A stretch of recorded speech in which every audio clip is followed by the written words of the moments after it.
I have this afternoon informed the Palace, Home Secretary and the Mayor of my intention to resign as Commissioner of the Metropolitan Police Service. I've taken this decision as a consequence of the ongoing speculation and accusations relating to the Met's links with News International at a senior level, and in particular in relation to Mr. Neil Wallace, who, as you know, was arrested in connection with Operation Wheating last week. First, I want to say what an enormous privilege it has been for me to lead this great organisation that is the Met. The recent example of the heroism and bravery of Met officers in chasing armed suspects, involving the shooting of one of my officers, is typical, but is in danger of being eclipsed by the ongoing debate about relationships between senior officers and the media. This can never be right. Crime levels in the Met are at a 10-year low. You have seen the Met at its glorious and unobtrusive best on the occasion of the royal wedding. The professional and restrained approach to unexpected levels of violence in recent student demonstrations. The vital ongoing work to secure the safety of the capital from terrorism. The reductions in homicide and continuing increased levels of confidence as the jewel in our crown of safer neighbourhoods serve the needs of Londoners. I am deeply proud of the achievements of the Met since I became Commissioner. Let me turn to phone hacking and my relationship with Neil Wallace. I want to put the record straight. I met Mr. Wallace in 2006. The purpose of that meeting was, as with other journalists, to represent the context of policing and to better inform the public debate carried out through the media on policing issues. I had no knowledge of or involvement in the original investigation into phone hacking in 2006 that successfully led to the conviction and imprisonment of 2 men. I had no reason to believe this was anything other than a successful operation. I was unaware that there were any other documents in our possession of the nature that have now emerged.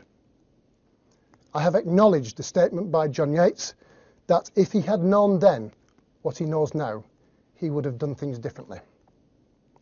My relationship with Mr. Wallace continued over the following years, and the frequency of our meetings is a matter of public record. The record clearly accords with my description of the relationship as one maintained for professional purposes and an acquaintance. In 2009, the Met entered into a contractual arrangement with Neil Wallace, terminating in 2010. I played no role in the letting or management of that contract. I have heard suggestions that we must have suspected the alleged involvement of Mr. Wallace in phone hacking. Let me say unequivocally that I did not and had no reason to do so. I do not occupy a position in the world of journalism. I had no knowledge of the extent of this disgraceful practice, or indeed to the extent of it, and the repugnant nature of the selection of victims that is now emerging, nor of its apparent reach into senior levels. I saw senior figures from News International providing evidence that the misbehaviour was confined to a rogue few and not known about at the top. One can only wonder about the motives of those within the newspaper industry, or indeed beyond, who now claim that they did know, but apparently kept quiet. Though mine and the Met's current severe discomfort is a consequence of those few that did speak out, I am grateful to them for doing so, giving us the opportunity to right the wrong done to victims. And here I think most of those especially vulnerable people who deserved so much better from all of us.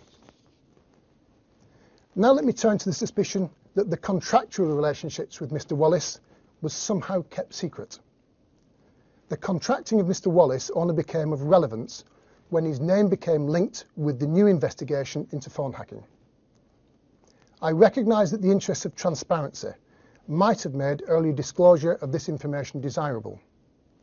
However, my priority, despite the embarrassment it might cause, has been to maintain the integrity of Operation Wheating. To make it public would have immediately tainted him and potentially compromised any future Operation Wheating action. Now let me turn to the reported displeasure of the Prime Minister and the Home Secretary of the relationship with Mr. Wallace. The reason for not having told them are twofold. Firstly, I repeat my earlier comments of having at the time no reason for considering the contractual relationship to be a matter of concern. Unlike Mr. Coulson, Mr. Wallace had not resigned from the News of the World or, to the best of my knowledge, been in any way associated with the original phone hacking investigation. Secondly, once Mr. Wallace's name did become associated with Operation Weeting, I did not want to compromise the Prime Minister in any way by revealing or discussing a potential suspect who clearly had a close relationship with Mr. Coulson. I am aware of the many political exchanges in relation to Mr. Coulson's previous employment. I believe it would have been extraordinarily clumsy of me to expose the Prime Minister, or by association the Home Secretary, to any accusation, however unfair, however unfounded, as a consequence of them being in possession of operational information in this regard. Similarly, the Mayor. Because of the individuals involved, their positions and relationships, these were, I believe, unique circumstances. Consequently, we informed the Chair of the Metropolitan Police Authority, Mr. Kit Malthouse, of the Met's contractual arrangements with Mr. Wallace on the morning of the latter's arrest. It is our practice not to release the names of suspects under arrest, making it difficult to make public details of the arrangements prior to Mr. Wallace's release the same day. It has to be said the timing of the Metropolitan Police Authority committee that I appeared before at 2 p.m. that day was most unfortunate. Now let me briefly deal with the recent story in relation to my use of Champneys facilities. There has been no impropriety, and I am extremely happy with what I did and the reasons for it. To do everything possible to return to running the Met full-time, significantly ahead of medical, family and friends' advice. The attempt to represent this in a negative way is both cynical and disappointing. I thought it necessary to provide this lengthy and detailed account of my position on aspects of the current media questions and speculation concerning my conduct. I do this to provide the backcloth to the main purpose of this statement. There are a great number of things I value as part of my professional life. Very high in this list are my reputation for judgment and integrity. On judgment, running a large and overwhelmingly successful organisation like the Met must be dependent to a great extent on others providing the right information and assurances. I could reiterate that I had no reason to doubt the original investigation into phone hacking, or be aware of the documents and information in our possession and only recently provided by News International. I could point to the many other successes of the Met. I could point to the long history of how and why the relationship between the Met and media has developed in a way of doing business that has brought real benefits, but perhaps runs the risk of misinterpretation or worse. In this particular regard, it is clear to me that the current furore marks a point in time, a need to learn and for organisational change. However, as Commissioner, I carry ultimate responsibility for the position we find ourselves in. With hindsight, I wish we had judged some matters involved in this affair differently. I didn't, and that's that. I do believe, though, that on its own, this would not be a matter for considering my position as Commissioner. However, the issue of my integrity is different. Let me state clearly, I and the people who know me know that my integrity is completely intact. I may wish we had done some things differently, but I will not lose any sleep over my personal integrity. Nevertheless, I must accept that the intense media coverage, questions, commentary, and indeed allegations, as demonstrated by this weekend's attempt to misrepresent my arrangements for my recovery from illness, not only provide excessive distraction both for myself and colleagues, but are likely to continue for some time. In particular, the public inquiry must take time, with these in the first part scheduled not to report within a year. A year in which the Met must face not only the enormous challenges that are its staple diet, but also the Olympics. This is not a 12 months that can afford any doubts about the Commissioner of the Met.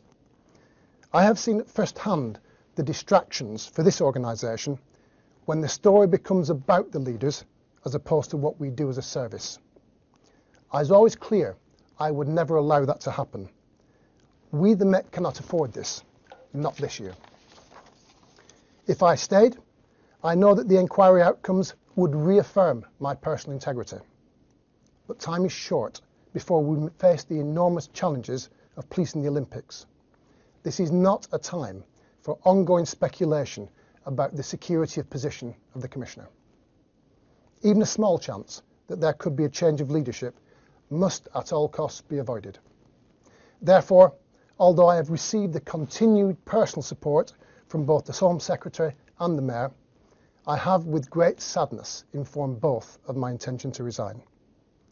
This will allow time for the appointment of my successor and for that person to take a firm hold of the helm of this great organisation and steer it through the great challenges and necessary changes ahead, unencumbered by the current controversy. I will miss many things, but most of all, it will be the overwhelming majority of honest, decent, professional staff who it's been such a very great pleasure to lead. Thank you.